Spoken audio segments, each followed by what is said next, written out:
probably a fun fact on me is that I like to read. Like I like to read. That's a lost art nowadays.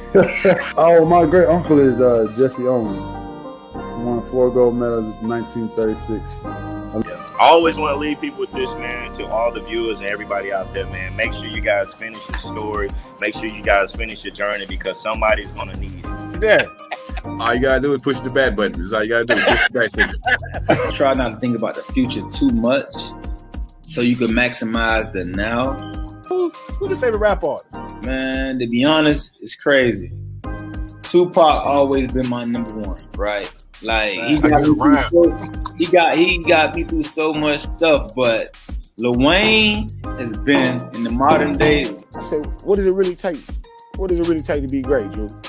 And he looked at me and he was like, you really want to know? And he was like, to be honest, everything you did to get here, you need to be consistent times 10.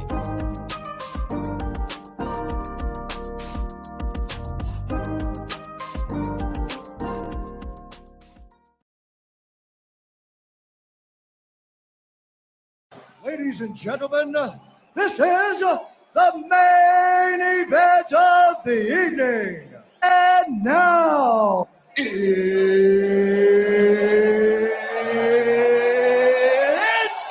time! Welcome to the show, folks. Welcome to the show. Hold on. Having some... They're about to play Steve Aoki on us. Welcome to the show, folks. How y'all doing, man? Another Tap Out show. We here live. We missed the show, but you know what time it is, man. We here to make up for it. We got a bunch of things to talk about. A bunch of things happen in the fighting world, and from 291, we're doing a little recap show to see what really happened. Try to remember who our picks were and make fun of each other. You know how we do. But when I say we, it ain't just me. So I'm gonna bring on my 2 very special guests, starting with this guy.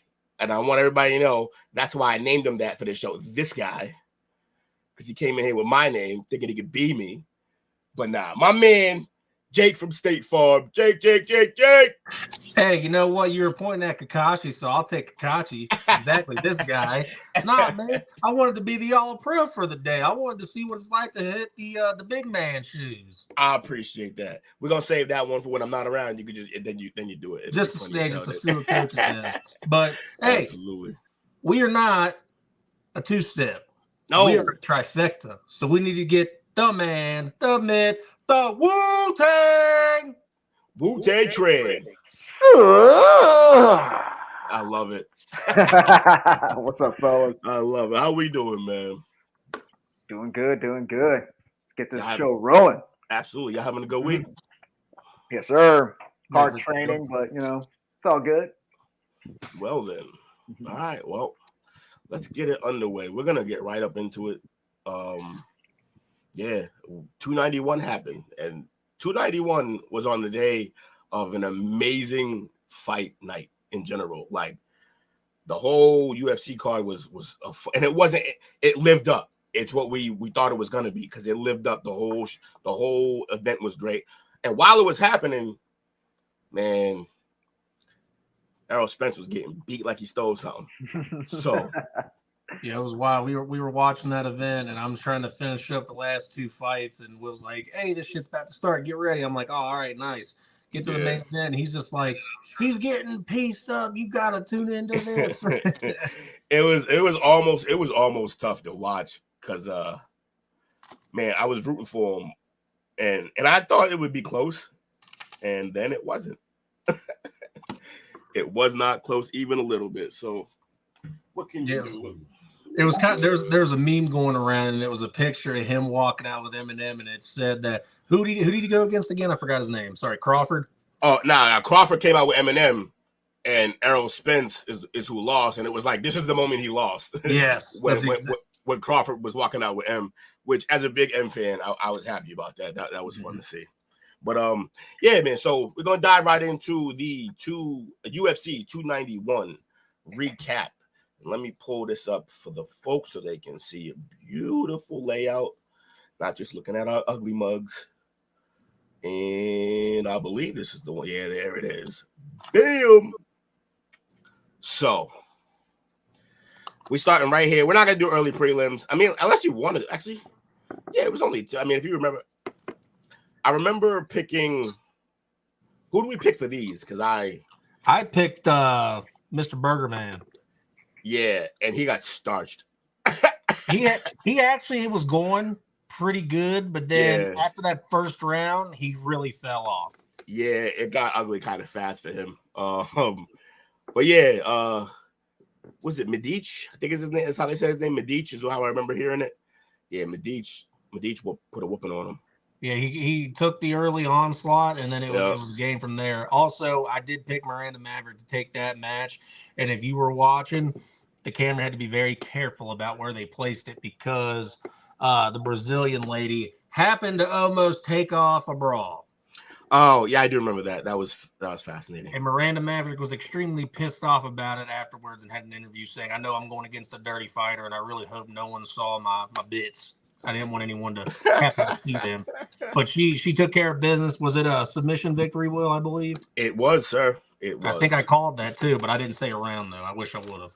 Yeah, I mean, even if you did, would you have waited for the third round? I feel like we never pick anything in the third round when we pick these fights. It's always like first round knockout, second round tap out. Like we never actually make it to the third round. I don't know why we don't believe these fighters can go the distance, but they just, I don't know, they don't. There's a few of them that we know that can, but just in general, when we see what the placement of the card is and we know exactly like what these fighters are capable of, because Miranda Maverick is no longer ranked. She was in the top 15 at one point, and I'm like, they got her as the opening fight. She's going to go out there and dominate to prove a point. And that she somewhat did. Where it puts her now? I have not checked the rankings, but I would not be scared to say that there's no way she ain't ranked now. Let me pull up, see if it no, this is just the fight odds. What you'd have to do to see it is open up a new tab and then go to see rankings, and then we could check that afterwards to see where everyone ended up falling. We could do that. So the next up was Jake Matthews versus Darius Flowers fight. And I was extremely hyped and hard on Jake Matthews and said that he was going to win this fight. And seeing that I believe that he won by KO, he submitted. He submitted. Okay, that I did not expect, but he did what he had to do. He was another formerly ranked fighter that's trying to get back up in there. It was fun to see him go again. I'm not gonna lie, that first round it looked like Flowers had it. Like Flowers he had him like shaky at one point. And the man's got some power. Yeah, and he was showing it. Do you remember anything about this fight, Mr. Wu-Tang? I do not. I missed most of the undercard, honestly. Oh, okay. Yeah, that's fine. It's fine. But yeah, Flowers, I just remember thinking just because wasn't he the one who wasn't even supposed to take this fight? He took it like last minute. Yep. Yeah, that was him. Yep. And then he came out like swinging, but I think he blew his tank early because the second round he still was throwing, but you could tell it was at a much slower pace and it wasn't working out the way the first round was working out. And he still landed some. It looked like he still had a chance, and then he got himself. Then the inexperience showed. He put himself in a bad situation, and Jake capitalized and ended that. Flowers definitely did better than the guy that went against Bo Nickel. Yeah, this is actually his debut, right? The Flowers. Yeah. Okay. I wish they would tell us. I know it says submission, but I wish they would tell us like what submission it was, because then you can kind of like tell exactly what he did wrong. Like if you get caught up in a guillotine, you know that you were diving in there with your head down and stuff like that. Yep. But all right, the next fight was Kopylov versus Ribeiro, and man, Kopylov was throwing, like he got bombs, bro.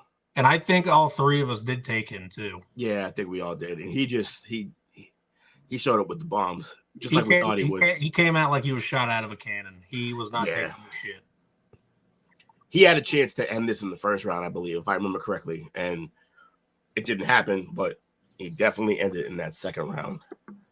Why don't I remember this fight though? I may have been watching boxing by this point because I had two screens going, and Vergara versus Salvador. Well, he got the unanimous decision though, Salvador. I'm always somewhat of a decent fight, but just couldn't put away his opponent. I'm always questionable about unanimous decisions. even though there is definitely some, but I'm always questionable. Then we had Trevin Giles versus Gabriel Bonfim. And Bonfim. And yeah, he first round, 1 minute 13 seconds got the submission. I remember actually seeing that. I was like, oh, that's quick. And I do remember I did take Giles in this fight. I thought that his power was gonna put him over the top, but obviously not. Gabriel Bonfim looked absolutely outstanding in his fight. Except he lost. No, Gabriel won. No. Oh, wait. Oh, yeah, Gabriel won. Yeah, you're right. You got that. Yeah, Gabriel won. That's right. Oh, yeah, he got him quick. That's right. Yeah, I thought it. Yeah. Yeah, he got him quick.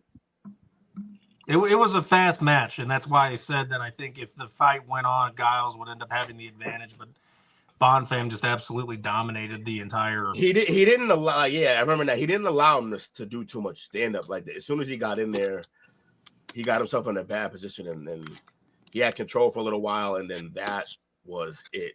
What up, Chris? Welcome to the show. Tell your friends. Everybody come through.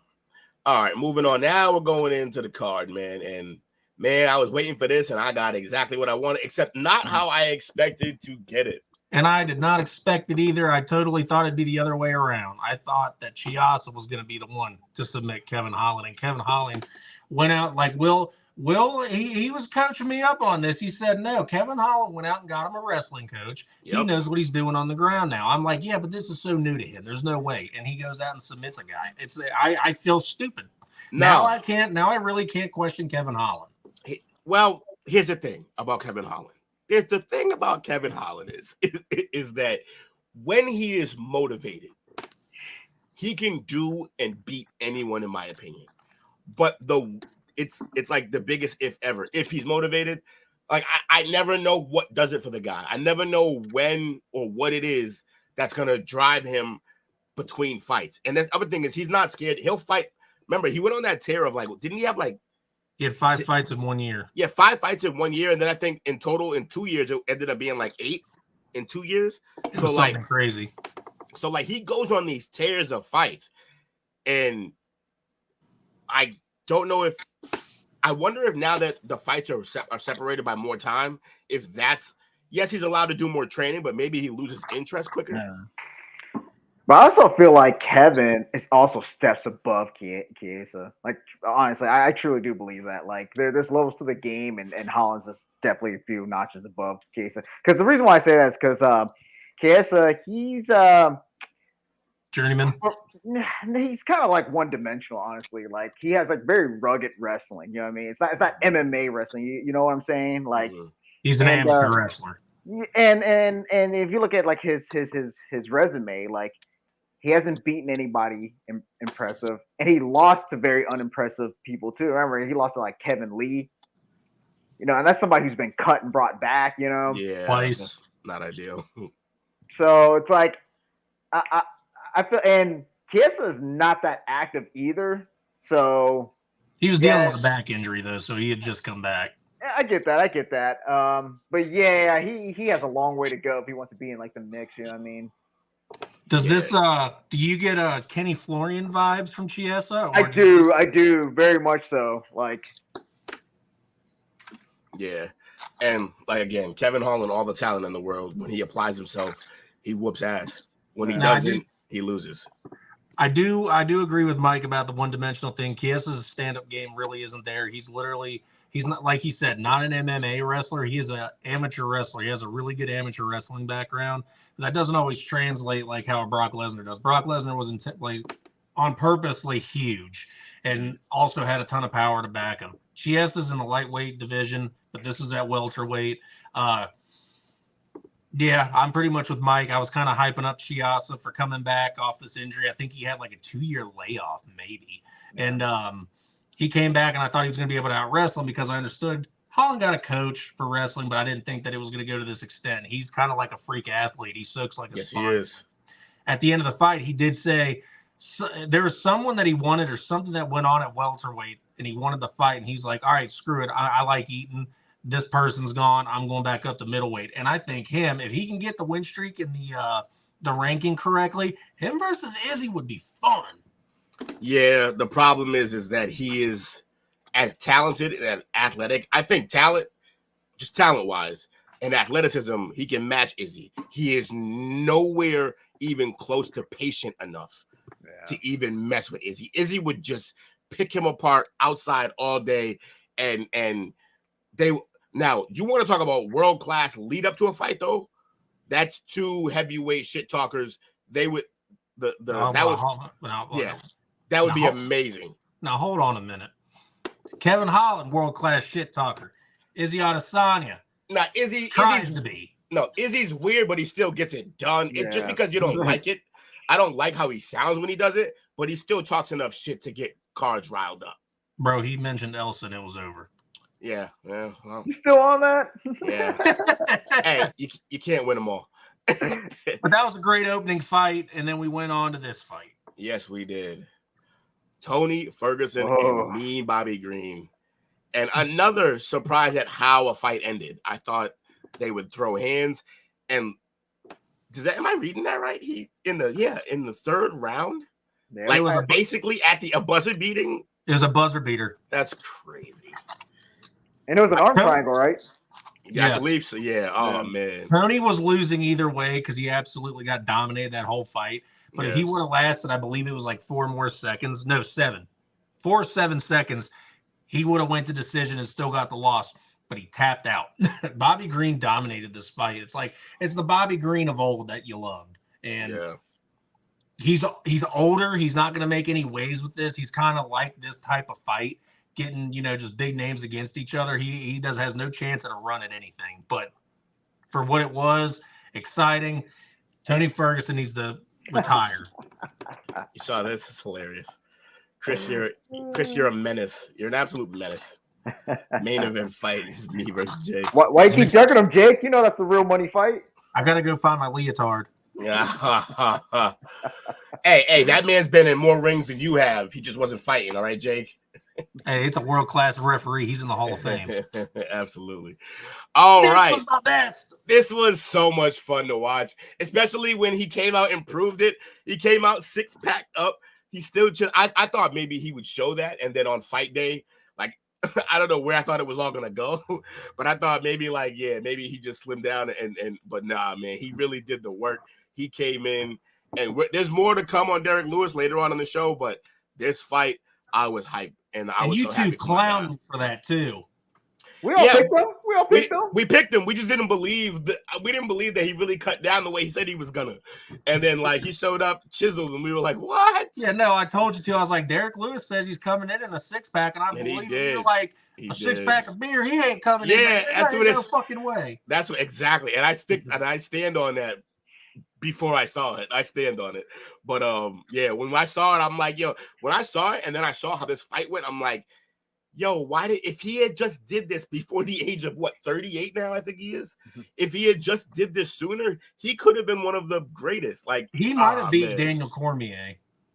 Yeah, maybe. Definitely. Can we talk about we really need to talk about this. Can we talk about how he started this fight? Yeah, he with the flying knee. Yeah, he came out flying knee. He came out like Masvidal.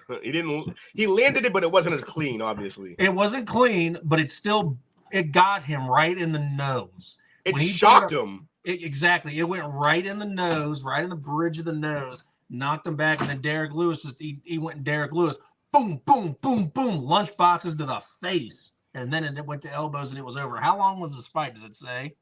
33 seconds. It was insane.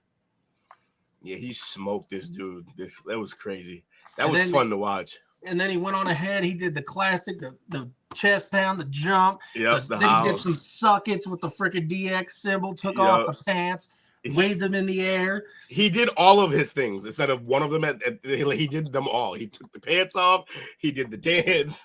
And then he said something during the interview, too, that was hilarious. But I don't know. He went up to Joe Rogan, and Joe Rogan was like, "Did you know you're going to take your pants off?" He's like, "Man, you know what it is." Yeah.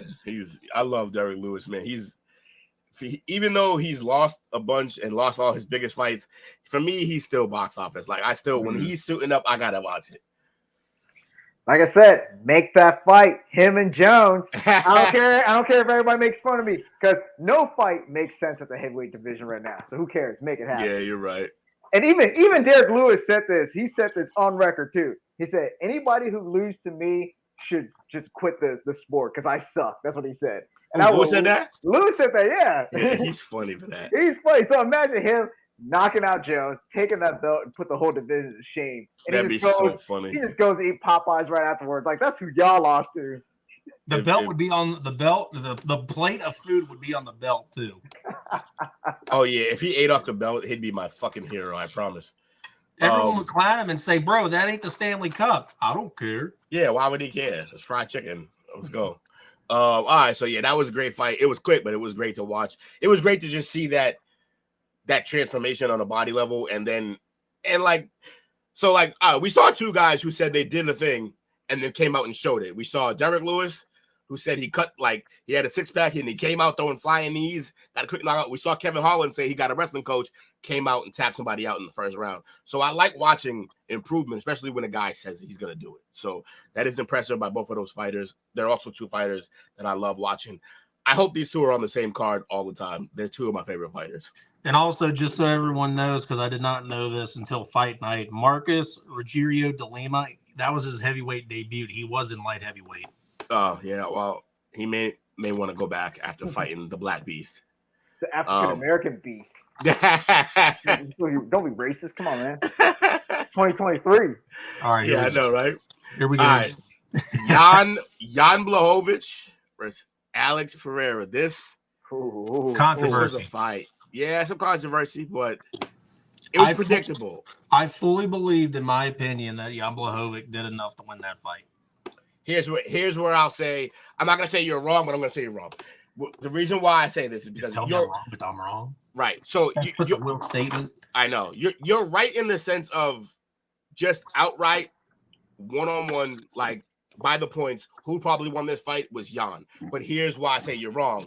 Because when you're the elder statesman, and you're going against the young guy who just had a belt, only lost it to one of the greatest guys that the sport has ever seen, and he's beaten him 3 times before that, when you have the star power that Alex Pereira is rising to, Jan, you have to beat him decisively. You can't barely beat him. You got to beat him decisively, and he did that. I call complete bullshit on that, though, and I hate talking down about Pereira because, crazy enough, this dude might be one of the most humble people I've ever seen. I've seen a bunch of interviews, the stuff that he does behind the scenes. It's just he is a really genuinely nice dude. I like the guy a lot, and I hate to go against him and say things about him to make him look bad or whatever, but he fought worse than Izzy against Jan, and Jan did the exact same game plan against Pereira that he did against Izzy, and you're telling me that he beat Izzy, but he did not beat Pereira? I don't think he was as dominant against Pereira as he was against Izzy. I don't. It was the same ground game, the same kick game, and the same stand-up game. They did everything the same. It was the same attempts, but I do not think he was as successful with it. The only difference was that Izzy could not hit any leg kicks against Jan. Pereira tore up, I think it was Jan's right leg, maybe? The stats are here. So total strikes, Pereira won by a lot. And he was 81% on them versus 70. Takedowns was heavily favored for Jan, 3-0. Submission attempts, he had 2, Pereira had 1. And significant strikes, 70 for Pereira, 52 for Jan. Now, I would really like to see how the Jan and Izzy fight went with those type of stats too. But from what I saw, in my own humble opinion, I still think Jan did enough to win, but I'm not mad that Pereira won because Pereira is an absolute dog, and he's also probably one of the nicest people I've ever seen in the business. I think one of the tough parts is when you bring a guy down that many times, like when you get him down 3 times, but it doesn't lead to really anything. Then how much did you really do? Yeah. And then you also got to think, Jake, as well as like looking from the judge's view in terms of just optics. Pereira is such an imposing figure, right? You really have to do some, you really got to bring it to him to make him, look like something. You know what I mean? He's a buffer, is he? I'll give him that. Yeah.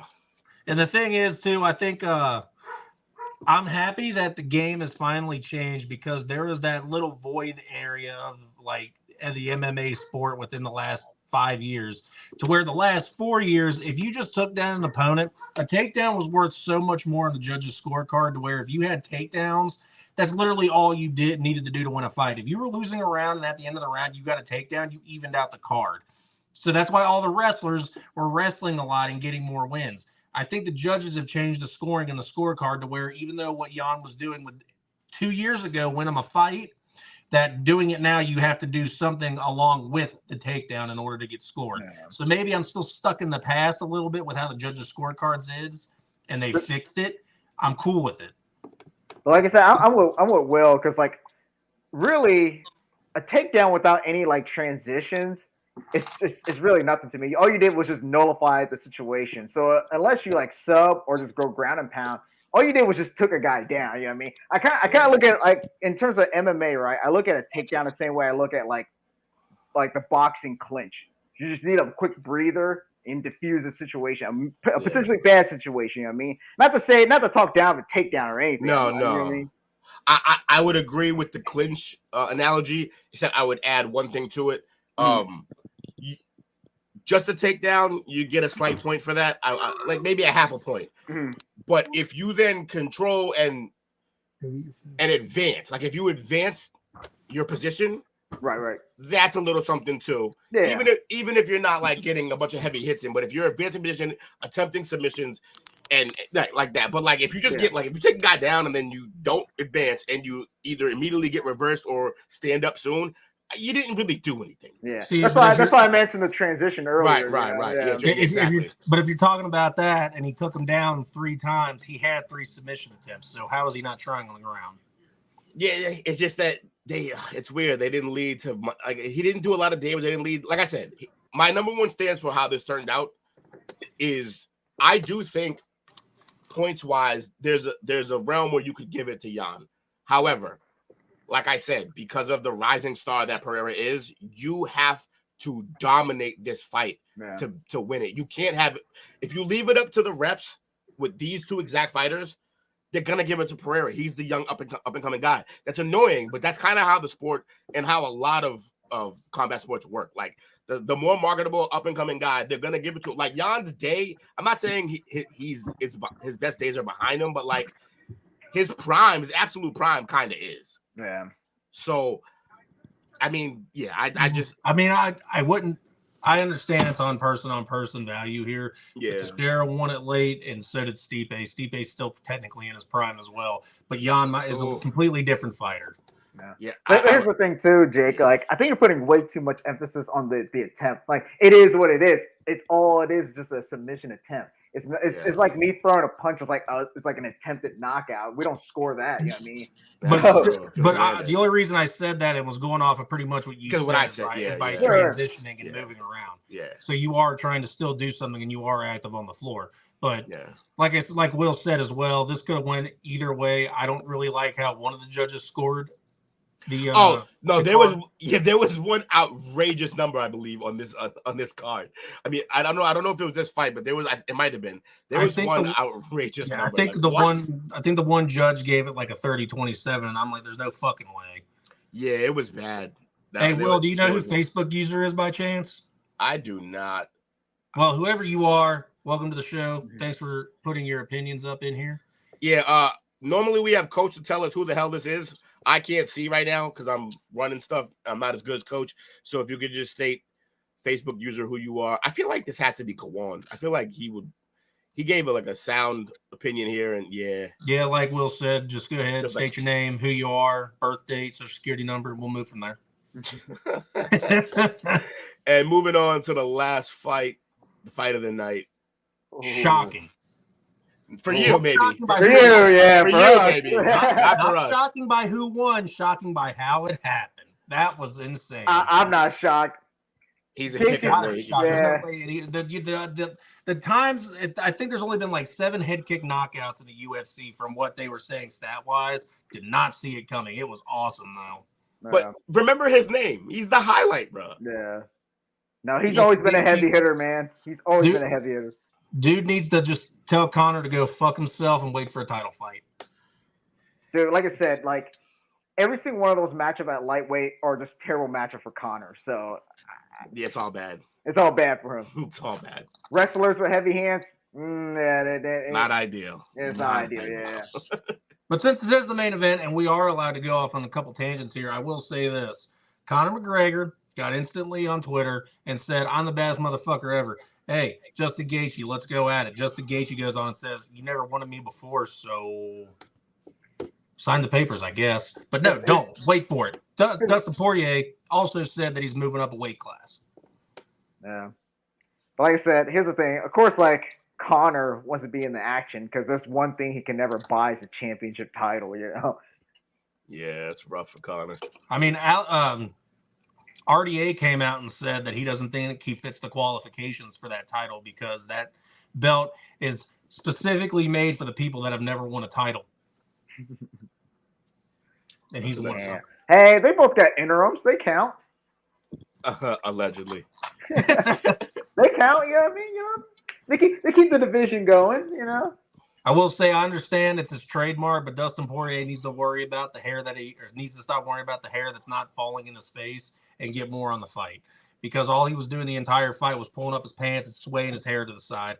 Brother, if you want to beat a guy like Justin Gaethje, you need to do what you did before and just go at him instead of waiting and doing what you did. I understand you've had some success with it, but you've only fought one guy 3 times within the last couple of years. So you need to.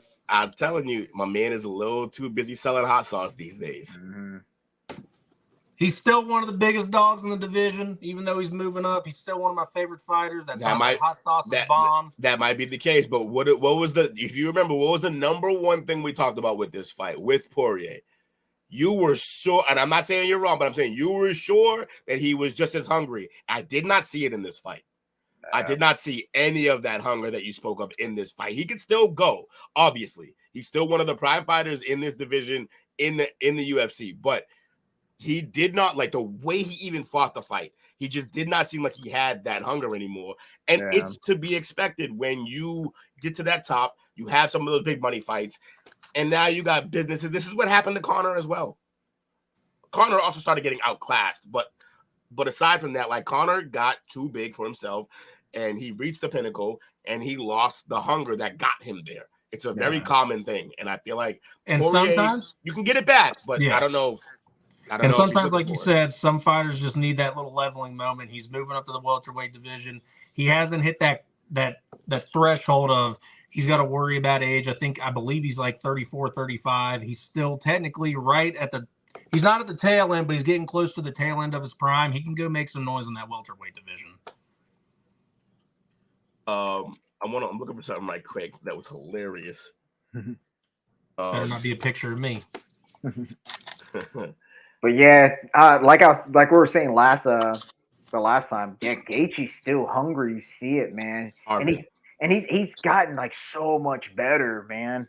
That's what you get when you have one of the best coaches in the game. Trevor Whitman is no one to fuck with, dude. But that's what I'm saying, man. He never stops improving. You know what I mean? And everyone in that camp, think about who's in that camp. Rose is in that camp. Kamaru's in the camp. Justin Gaethje's been the one constant that just does not get a shot. Mm-hmm. And I think that that fight and him beating Dustin Poirier, whoever wins between Islam and Oliveira, Justin's up next. And I think Justin, even though he gets deer in the headlights when he gets in these title fights, he does. Let's be real. Who? But I think he has a better chance against Islam than he does against Oliveira. Who, Gaethje? Yes. I think Gaethje can send them both to the Shadow Realm, honestly. Well, as true as that can be, he's already lost to Oliveira once. I don't think he's gone against Islam, but I know that he didn't get throttled, but he got tapped out from Oliveira. And it's not that he wasn't trying. It's just I think he has that deer in the headlight moments when he gets to the big title fight. He's had 2 chances. I think he's on different time right now. I think he kind of got to those moments, maybe even faster than he was ready. I think he's ready now. And the reason why I agree with you is because of this fight. It was for a belt, technically. It was the main event, 5 rounds against one of the premier fighters in the UFC. He did this to get over a hump. He is ready, and I guarantee he's the next title holder after whoever wins this fight. The setup for this kick was gorgeous, and then when he landed it, it was lights out. Didn't they say it was the same thing as Leon to Kamaru? Yeah, basically. But if you watch them, this one it looked a lot better, in my opinion. But yeah, all right. So that's that card. That was great. Now let's on visuals and Honestly, while we're still on the topic of BMF, they need to do Yeah. a chick version of that belt. ooh, I want to see a chick version of that. I like that. Or if Get it Valentina and Joanna, one of them, I don't know, one of the ones with that attitude. or if it ever goes, if for any reason whoever's holding it like steps out, if it ever goes interim, then just take the belt and for a little while move it to the females. Let them run with it. That'd be fun either way. Dude, I want to see like a metallic pink one. Yeah. Spanish bitch. Yeah. I would absolutely love to see Joanna fight again, but I'm pretty sure she's very happy in retirement. Who? I didn't hear you. I have a hard time saying her name, but I'm going to try. Joanna Jurczyk. Oh, yeah. J-Check. J-Check. Yeah, J-Check. Yeah. I like watching her fight, too. She is and still is and will always be the greatest female sports athlete shit talker. Before we go into the news, we can all just weigh in a little bit because we did it backstage. But we can weigh in live on. Did we talk live on the Crawford Spence fight? Did we? We touched on it a little bit. Yeah, we did. We went over it. Okay. All right. I didn't give a prediction because I'm still new to the boxing world. Yeah. Well, no, I'm saying, did we talk about live today? Like, did we talk about like the reaction to it or? Oh no. Yeah, we only touched on it earlier at the beginning. Okay. All right. So yeah, we good. But yeah, man, Errol got beat like he stole something. He got outclassed in every way. Jazz. He was eating jazz for days. Yeah, he ate a few hooks too. He was supposed to win, right? Nah, I mean, Crawford. It was close though. It was close. The margin was real close. I think it was close, but I think Crawford was the favorite. And if a lot of people pick Crawford, I personally pick Spence. And I figured Spence had this, but he has a relentless way of fighting. He did not show it that night at all.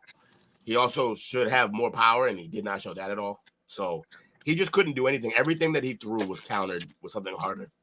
So would you say his power went away, kind of like how Deontay Wilder's went away? No, because I don't think Wilder's power went away. I just think that people don't realize he's not as good of an actual boxer, so he can't land those punches against really good technical boxers. Then maybe one more comparison. How about when Anthony Joshua went against Andy Ruiz then? I mean, maybe for different reasons. Ruiz like actively told people that he did not train as hard. And Joshua was just more of a specimen. No. I'm talking about when Joshua lost to Ruiz. I understand when the second fight came around that Ruiz completely just was like, fucking, I'm out. Yeah. Again, I mean, but that would be about training in the second fight where it changed. With Spence, it's not the case. Spence, he just didn't bring it. And he just got outclassed in every facet of that fight. So I have no idea. How. And maybe we're just all wrong. And maybe Crawford is really just that much better than him. Yeah. And we hadn't seen it beforehand. Well, carrying up off this boxing news, I sent a picture to the group chat. It showed like a little back and forth between Ryan Garcia and I forgot who else. Are you able to pull up that picture? Because I forgot what it was, because it was someone calling out somebody. Ryan Garcia versus who? It was a picture that I sent to the group chat. It was Ryan Garcia saying that he'd fight somebody. I completely forgot what the picture was, though. Do you know which group that was in? It was definitely the tap out. Okay. Well, you guys keep... If you just hit the media part, it'll bring up all the pictures. No. I know. I'm just... Oh, no. Garcia needs to, let his liver take a little vacation, man. That was a nasty liver shot. They were really hyping him up like he was going to absolutely dominate that fight, and he got dominated. Yeah, it wasn't looking good. Let me see.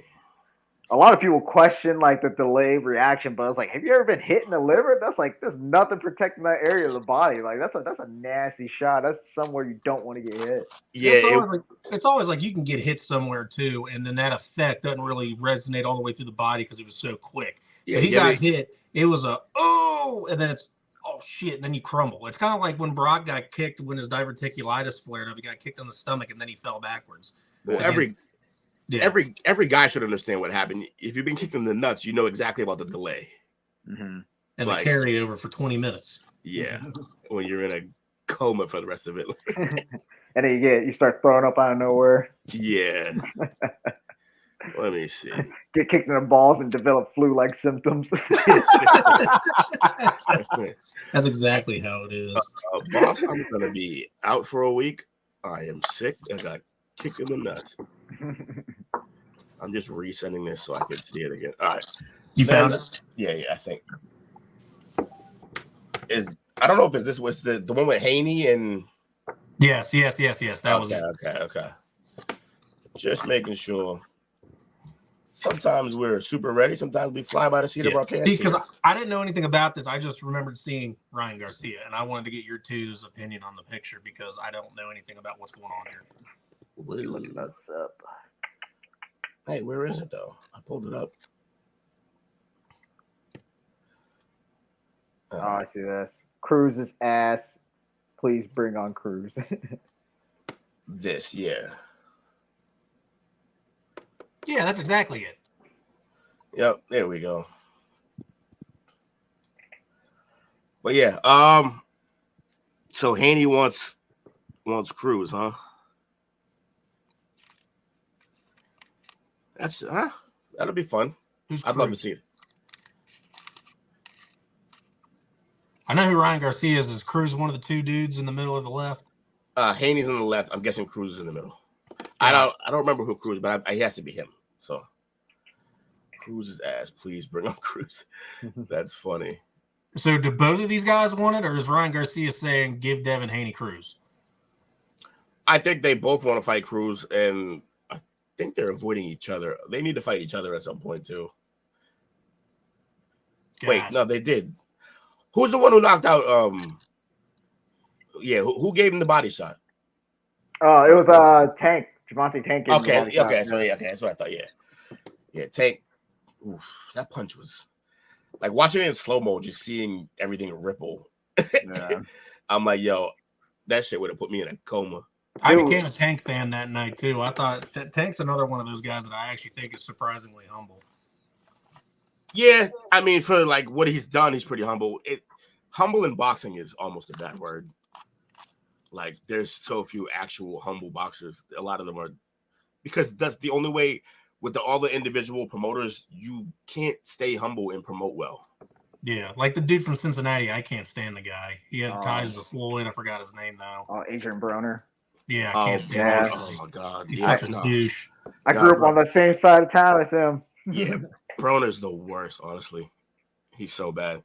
But yeah, so that's that. Now I guess we can slide up into some news, some UFC news. What do you got for us, Jake? We are going to go ahead and talk about another picture that I had sent.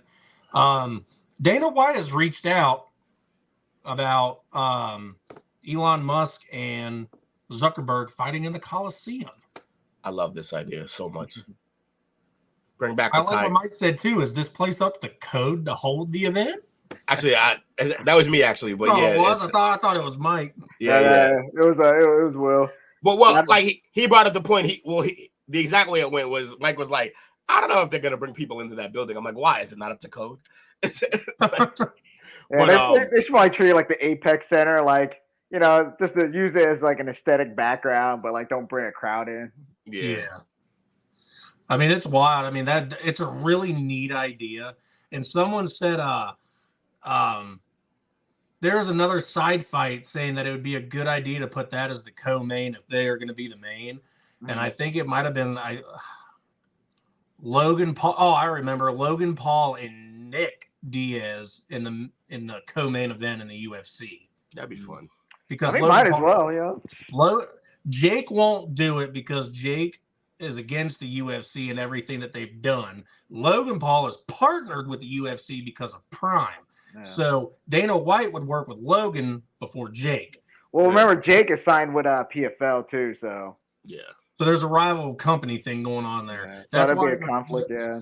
In the most recent Impulsive podcast, Jake and Logan actually got into it, and Jake said, "You play both sides of the fence. You are not being brotherly. You are not on my side. You literally go over to all my competitors. You make no sense." And that is part of their amazing marketing. Yeah, and Logan said those boys know what they're doing. And Logan said, "I'm trying to build a brand." He's like, "It has nothing to do with the brand. We're supposed to. We brought each other up. You got the fame. I bring on the entertainment, but you're going the opposite side. I'm like, you know what? It's worked. Both of you guys are filthy, stinking rich. Have you heard some of their stories? Have you heard some of their stories of like them pranking and trolling each other? It's bad. It's gotten to like fucked up levels of like I think Jake bought him for his birthday. His birthday is April Fool's, I believe. Logan, and he bought him a Lambo, like a beautiful Lamborghini, and Logan didn't believe it the entire time. He's like, nah, bro, I'm serious. Like, I got you this. Like, this is your favorite car. I got it for you. And then Logan gets in, whips it around a little bit, and he's like, yo, he keeps asking him, this is seriously mine? He's like, no, I'm dead serious. This is yours. Then they, like, park it back where they started, and he gets out, and some guy walks up and like, yo, give me my keys to my car. And, like, yo, like, after, like, an hour and some change of convincing him that it was his, like, this is the type of shit. Like, bro, he is... They have trolled each other and done shit to each other so fucked up. See, look, my thing is that I would do the exact same thing, except I'd go buy a little toy Lamborghini and put it in a box. Happy birthday, you motherfucker. I wouldn't do that shit. That's fucked up because you physically get to see the car and you like, oh shit, dude, this is for real. Yeah. Nah, you get him a little toy. He let him drive it. I'm pretty sure he let him drive it, bro. Like it's crazy the things they've done to each other. So that's wild. But if anything, I feel bad for the actual owner. It's like, man, what the fuck are these guys doing with my car, man? Get I'm sure Jake worked something out with him for sure. But yeah, it's crazy, man. So yeah, that'd be fun. But honestly, I just want to like put some lions and tigers back in the Coliseum while they fight. Let's really make it fun. Nah, man, it was bring back like those old school like Pride freak shows where you get like a sumo guy fighting like a midget. yeah, it'd be a nightmare. That'd be crazy. Now bring in Gabby. What's her name? Gabby Garcia. yeah, that's nuts. Yeah, Elon versus Zuckerberg in the Coliseum would be so memorable, like unbelievably. It would be so stupid too, but I wonder how much a ticket would cost for that. Man, you know it's gonna be like all rich people attending if they do get to witness it. I want to know, but how exactly? Because I have not seen a picture of the inside of the Coliseum in many, many years. I want to know how they would seat the arena, how they would light it. I'm thinking of Giza. I think that the one that's tipped. So it's not that the Coliseum's pretty run down. Obviously, I wonder how they would be able to like make this work. No, I think our jokes and all things aside, they wouldn't get anyone in there. Yeah, it's a museum now, basically. Yeah. The historical site, you're not gonna have people. You can't be cleaning up popcorn and hot dog wrappers off of a museum site, right? Beer cans and potential fights in a crowd. You got to mitigate that. Yeah, it's definitely a pipe dream. It's not going to happen, and they definitely don't. I would almost guarantee that there's no concession stands, and that's where they make a lot of their money. If they did it, they would probably do it like this. They would very carefully build like a set and scaffolding around the ring for a very limited amount of high rollers who could go in and watch that, like for crazy prices. And then everything else, I could see them doing screens and like a whole tailgate party outside the arena. But you cannot file the amount of people that would want to go to that into that building. You just can't do that. And it's probably not structurally sound where you could fit the amount of pounds to fit. They're either gonna ruin something or someone's gonna die, and you can't do that. So, but just stick with Fight Island. You know what I mean? Fight Island would be fun. Yeah, go back to Fight Island. Return to Fight Island. Fight on the Empire State Building. Hey, there is some like in Dubai. There's a couple. Didn't Joshua fight on the roof of Dubai, or somebody fought on the roof of Dubai? In one of the roofs in Dubai. Crazy. Another high roller ass fight. They have a tennis court up there too. I'm still waiting, but they definitely need to make their way back to the Tokyo Dome. It's been too long. It's probably one of my favorite venues in the entire world. Super Arena. if it's in my opinion, MSG and the Tokyo Dome are on the same exact level. Well then, so do we want to go over We can go over the top, the co-main and the main event of the most recent fight night. Do we know what number that fight night was? I do not, but if you look up UFC 291, it'll be the very next one. You're probably right. You're quite welcome. Mike, did you happen to watch that fight night last weekend? I did not. The Sandhagen font. Yeah, so I'm the only one not that's got a little bit of insight on this. But the thing is, the co-main event, I believe all of us could have a little bit of a piece on because it's a very interesting topic that I need a lot of feedback coming from both of you. Okay. Because I'm going to go ahead and start it, Will, even though you're still looking it up. Yeah, I don't remember who the opponent was, but Tatiana Suarez on her return tour.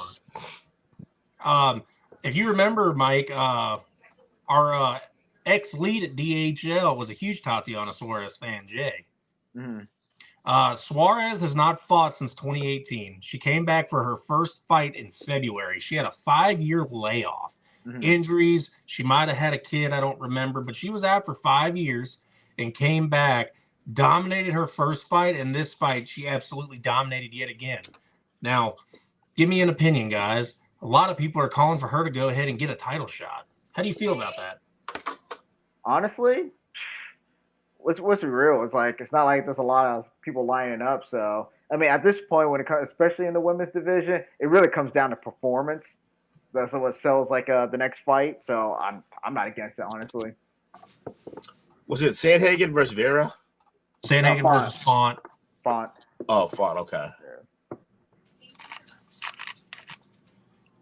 Yeah, it's a fight night UFC on ESPN 50. Yeah, freaking Tatiana Suarez is a bad chick, dude. She's really good in the ring. It's like she was doing very good when she was there, and then when she left, I was worried for her to come back to see where her skills were. But for her to come back and get another submission victory to just show off how good her jiu-jitsu is and capabilities of getting to the ground, it's pretty damn impressive. I'm glad. I'm happy she's back. And it was just a second rounder, I believe, Will. Second round, a minute 31 in. I'm perfect. I don't know exactly how I feel about her coming back for 2 fights and instantly going into a title picture. I don't know how I feel about that. Maybe that's just me being a hater. I don't know. But Will, you heard all the stats and everything and told you how far or how long her layoff was. What's your opinion about her coming back and getting an immediate title fight after winning 2 fights? I mean, if you lay off that long, you come back, you beat Andrade. Look, it's not like the division is super deep. Man. So I don't mind it. Normally I'd want a couple fights, but you came back, you won your first fight. Fairly convincing. Top contender too. Just gone right. Nobody. Yeah. Now is this strawweight? Yeah, it is strawweight. So is the champion in that division still Zhang Weili? Zhang Weili, yeah. How do you think they fare against each other? Was Zhang Weili being mainly stand-up and Tatiana Suarez obviously being a ground control type fighter? I believe they actually already fought once already. Who came out who's the outcome of that fight? It was Weili won that fight. Weili gonna beat that ass. Yeah. Honestly. Weili is she's one of the fighters who lost a fight that she didn't think she should, and now she's had a chip on her shoulder since. Fair enough. But that was that fight. It was a submission. Unbelievable. Good for her. Glad she's back. No, I'm wrong. I misspoke and they did not fight. I must have mistaken her for somebody else. No worries. It'd still be a great fight to see. Like Will said, though, Zhang Weili is probably the best female fighter, in my opinion, in the game right now. Yeah. They have the best pound-for-pound fighter as a woman right now, as Alexa Grasso. Take it easy. Valentina does not want to hear that. I understand, but right now, pound for pound, the best female fighter on the UFC rankings, Valentina Grasso. It's not Grasso. It's not Valentina. It's Grasso. We'll see. We'll see. I still want to see Zhang Weili and Yan Xiaonan all China battle in China. I like it. See that. Hey, make that Chinese money, man. There's like a 9 billion something people over there. I don't know. Yeah. That'd be fun. But I'll take that fight. It's going to be fun. Moving on to the main event, though. Everybody was calling them out and said how much they disliked this fight. Sandhagen versus Font. It was went all the way to the decision. Everyone was saying how boring it was, but a lot of people just seem to forget that people get injured during a fight. And I don't really like that Aljamain Crybaby Sterling is the one going out saying the worst about this fight. Bro, you won your title off of a technicality. I don't want to hear anything from you. I don't care if he came back and beat Jan again. I don't care if he came back and beat Well, you can say you don't care, but he came back and won the fight. That barely determined. And then he came back and beat a washed-up Dillashaw. But here we go. Sandhagen, by the way, got injured during the fight. Yeah. And he did everything he could to make sure he could still beat Rob Font, who is an absolute fucking dog. I don't want to hear it. He came out injured and still was able to beat this man. He is next in line for a title fight, and he's probably the only dude in the division, in Trevor Whitman's camp, mind you, who could beat Aljamain Sterling. Allegedly. Actually, they fought already, right? I don't remember. I believe Sandhagen got a win over Aljamain. Let me look it up real quick. I wonder if it was... Yeah, let's that, Will. Yeah. Oh, no. They're new fighters. Aljamain beat him. Never mind. Aljamain beat him with a rear naked choke, so they fought back in 2020. Never mind. Let's that, Jake. That aged well, Jake. That's fun. What do you think I'm going to let that, Jake? I know, yeah. But yeah, I'd like to, yeah. I don't know. I think it'd be a good fight, but man, you counting these chickens before they hatch, man. Sterling got to beat my guy first. We all know he ain't gonna win. Who? We all know O'Malley ain't gonna beat him. Why do we know that? Oh. Or do we want to save this segment for the next one? Yeah, we'll save that because I don't know why we know that. We don't know that. No, I know that. Tune in next time, folks. Tune in next time, folks, because we're going to continue this conversation. Yeah, that's crazy talking. Someone clip this so we can start that segment off with previously. Save it, boys. Yeah. Save it. We will.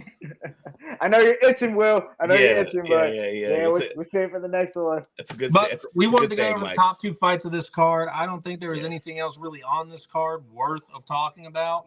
It was still a decent fight night card from what I was able to go back and rewatch. That guy named Nunchaku? Where? Go.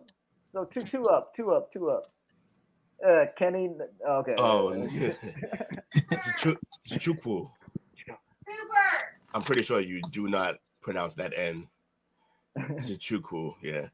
I thought it was Nunchaku. Yeah, Nunchucker. That'd be great.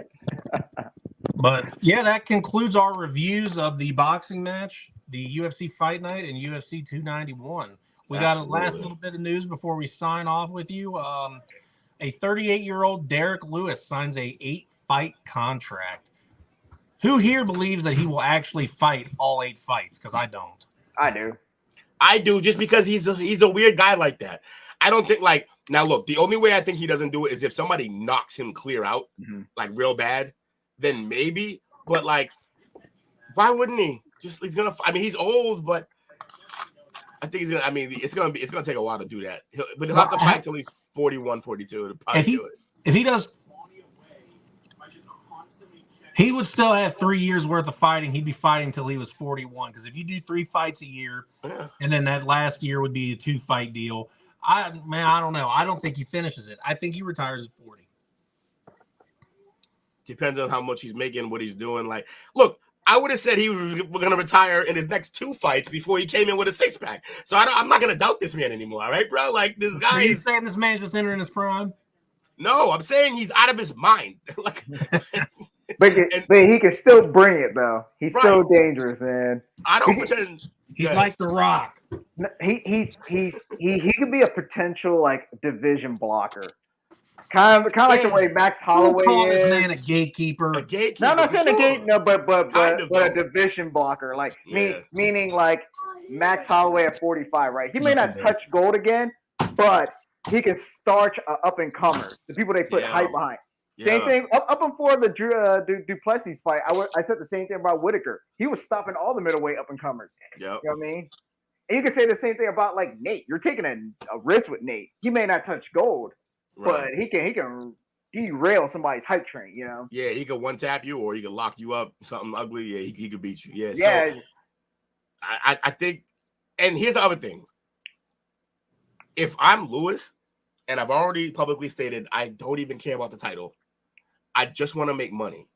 Well, what's the way you can make money in this in UFC? You just keep fighting, and also you get them bonus checks from knocking people the fuck out, which he can do any given night at almost any age, in my opinion. Anytime he goes in that ring, someone can go to sleep. And for anyone that doesn't know, endorsements. He is endorsed by Popeyes. Yeah. Oh, is he? He did get that endorsement. Okay.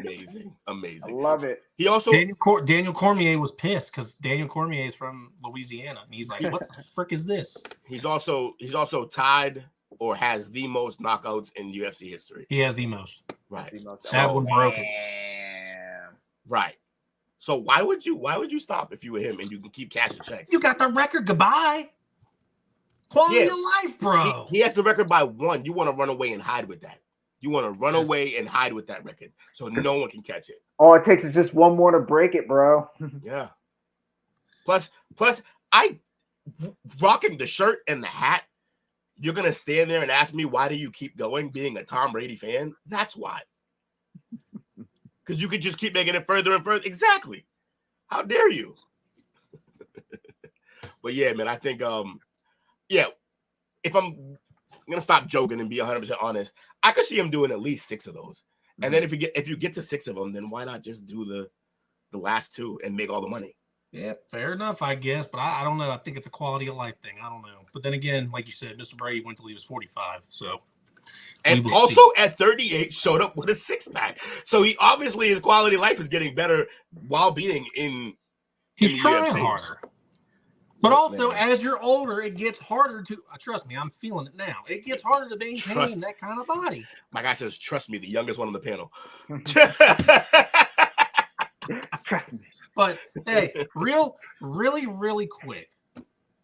We went commercial free for you people tonight. We did. We went commercial free. We brought you guys the smack. We brought you guys the talk. We brought you guys the reviews. So what you should do for us is continue to comment, share us out, like everything, and follow. You can get us anywhere. Will's going to name everywhere you can't get us. I'm kidding, but we do not. We are about everywhere you can find us. So go ahead, give us a like and a follow. We are about to enter our last segment, and our last segment has to deal with a little bit of personal here. We got Mr. Wu-Tang Tran. How we doing, buddy? Yeah, going good. We would like to know about how your fight camp's going. Yes. Going pretty good, bro. Going pretty good. I was told that the event was pushed till December, so it gives me more time to train, which is good. Give me more time to cut weight. So Monday, Wednesday, Friday, I'm in the gym. Wednesday being my longer day because I have like 2 practices. I do a morning and an evening. Tuesdays and Thursday, I just do like mostly like a lot of cardio and kettlebells and stuff like that. So yeah, it's a very simple training camp. Nothing, like I said, I'm just doing like a local grassroots event. So that's why there's nothing I'm not doing like any top tier training or anything like that. So I didn't really know. Is this like just like a grappling match or no? It's MMA. But it's like amateur MMA. It's like an exhibition fight. So it's not cool. Yeah, so there's a little bit of limitations there, but what's your go-to discipline? Me, I'm gonna go for a submission. Nice. You know what I mean? I'm not a knockout artist. I'm not gonna take the chance to go into the scrap. Anytime I can go find a submission, I'm gonna take it. So get in there, in, out, baby. I feel like this has to be Kawan now, because like talking that shit. Yeah, right. You're about to put you in a triangle, bro. Body triangle. Lock you up. I think Mike needs to go for that Mighty Mouse. Get that suplex armbar action. No, that'd be fire. Hey, if I start getting my ass whooped that bad, I'll start looking for nut shots. It's Took talking shit. Of course. It had to be one of the two. Oh, it was Took? Yeah, Took's in here wilding right now.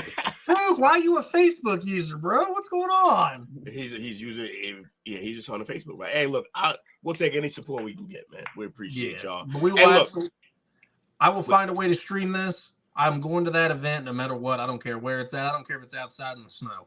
I'm going to bring my phone fully charged. I'm going to have my little whatever the hell this thing is, my tripod. I'm going to be holding it, filming the entire thing live on the STWF page. I can't get copyrighted for it because it's amateur. So I'm going to go ahead and let everyone see what Mike, the Wu-Tang's going to be able to do. I hope you got a sick walkout song if they're allowing walkout songs. And it's going to be fun. I can't wait to see what this guy can do. Oh, so much pressure. Now I gotta win. Absolutely. Do you have any like go-to submissions? Like what's your best submission? Like your go-to, I guess. I don't know if I should talk about training camp, man. I don't know No, my opponent. no, you can't give those away. I can't give those away, secrets away. Fair enough. I don't want a potential opponent hearing on this, man. Exactly. Fair enough. Yeah, you're right. It might go out, but we at least know that Mike will be trying to get the guy down. He will be, it will be a nice little interesting fight. Well, fuck it. Do we have a walkout song yet? I think I might go with Protect Your Neck. Let's go. Especially if you're doing if you're gonna try to tap somebody out, protect your neck and your Wu-Tang, that's perfect.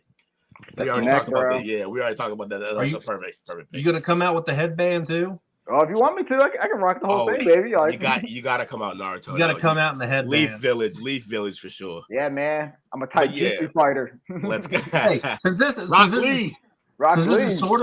is like a little bit of a what should we call it? Kind of like a dry run test for an interview type of thing. Will, you got a question for Mr. Wu-Tang? No, actually, let me think. Well, you already asked the walkout song is what I was. We had talked. Yeah, you stole it. But yeah, I guess I'll just ask kind of a little. Are you nervous? Not gonna lie, I am. But I'm also excited at the same time too. Let's see. I wanted to do this mainly because, for 2023, I made a promise myself to be more active. Yeah. So I ran a couple marathons. I got another one coming up in September. I'm doing the Air Force Marathon. So the opportunity came up at my gym. I'm mostly just a hobbyist. I mainly just train for like fitness and self-defense. So there was an opportunity that came up, right? My coach worked with some of the other gyms to do like a local like fight circuit, and they did their first one earlier this summer, and it was a good turnout. So he asked me if I wanted to do the next one, and I said yeah. So I want to do it while I'm still young. You know, I'll be 35 in October. So I feel like this is like my last, gonna be like my only opportunity, because I know I'll never be like UFC level or champion, but I want to at least say I've done it. Scratch off the bucket list. I stepped into an octagon and went toe to toe with somebody, and like most people can't say that. So yeah, that'd be fun. But yeah, after this though, I'll be one and done after this one. Nice. Unless you win, then it might spark a little more. Actually, it'll probably be. Actually, I'm more likely to call it quits if I go out, win our words. Baby, let's go.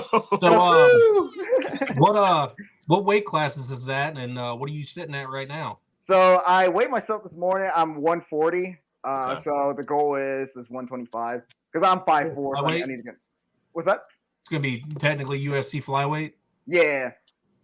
Let's go. So another 15 pound to go. So I guess that's not terrible. Yeah. Especially in December, you got plenty of time to drop that, and that marathon's gonna help too. Yeah. We got armbar for the win from my man. This is my homie Will from Maine, who lives not in Maine anymore. Then we got Took saying armbar, and also don't be Ryan Garcia. That's right. I'll protect that liver. I'll protect. I'll protect my neck and my liver. I'm pretty sure this is Dale. Dale holding it down. What up, Dale? What up, Dale? Yeah, man. So this is all fun. I think the most important question is: will you walk out with Eminem? I don't got that Eminem money, unfortunately. Nah, man. Hey, actually, if they let you walk out with somebody, or you walk out with your team, but you're allowed to have like a guest like all these other people do, bro. Let me bring the camera and I'll walk out with. That'd be hilarious. Yeah. I have real beatboxer while I'm walking out. Let's get it. Yeah, you know what's funny? You know how Crawford got Eminem to walk out with him? Right off of Twitter, right? Twitter. Oh, nice. He was like, he's like, I need somebody to walk out with me. Who wants to walk out? And then M retweeted him and hit him back, and that was that. Yeah, Mike, if you're able to, give me a backstage pass or something. I'll walk out with the damn camera. I'll film you all the way through. Go live on and walk out. It's time for the Wu-Tang. Now Jake's looking for handouts. We're done, folks. I ain't looking for a handout. Hey, he's already going to get money for me buying a ticket, probably. Here we got to go. give him an admission fee here. But yo, man, thanks everybody who joined us. We appreciate y'all. We'll give Took the MVP because he was in here being a fool. No, screw that. Mike gets the MVP. Yeah, Mike. Yeah. You're too kind. He got to win first. I got to win first. No freebies. Well, hey, Mike, thank you also for the quick little sidetrack interview with us. Absolutely. Of course. That's good practice. We're gonna actually be doing interviews at some point. All three of us will be doing interviews with some MMA guys coming up soon, or some bare knuckle boxers. Allegedly, we'll see. Not saying any names, Larimore. But hopefully we can get that done soon. Bring it to you folks, and yeah, this was good practice for that. So, yeah, man. Like, once again, great doing the show with you fellas. Appreciate y'all. Appreciate the brand. Thank you for everybody who showed up today. Hey, I can read the names pretty easy today. We had Toop, we had Chris. We had Toop, we had Chris, we had Toop, we had Chris. We had Will, we had Dale, and that's everybody. Damn, no coach or Unc? I think they might have been in here watching but not commenting, so I can't see if they didn't comment. Either way, everybody, thank you for tuning in. Appreciate this y'all, week's man. Tap Out. This is the non-preview Tap Out that you're not used to. These might become more regular for you, for your viewership. Definitely watch the playback if you're tuning in late. Always fun. Gotta love hanging out with these guys. Thank you for being here and helping making the Tap Out what it is.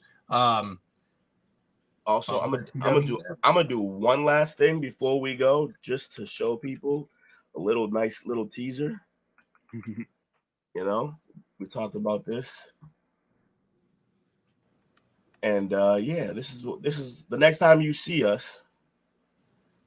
This should probably be what we're talking about, and we're not gonna say a word about it right now, but this is what we're gonna be talking about.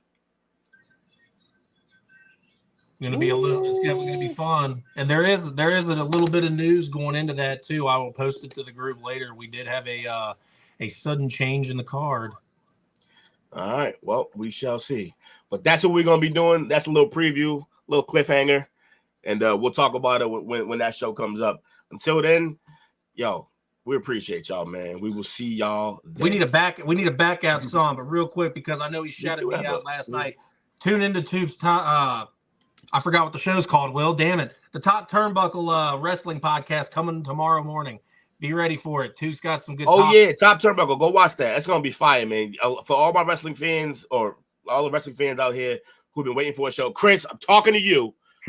Looking right at you, bro. Seriously. If you're not at the Turnbuckle show, I don't know what we're going to do with you, bro. But appreciate y'all, man. And y'all have a good night. We out. Come a week.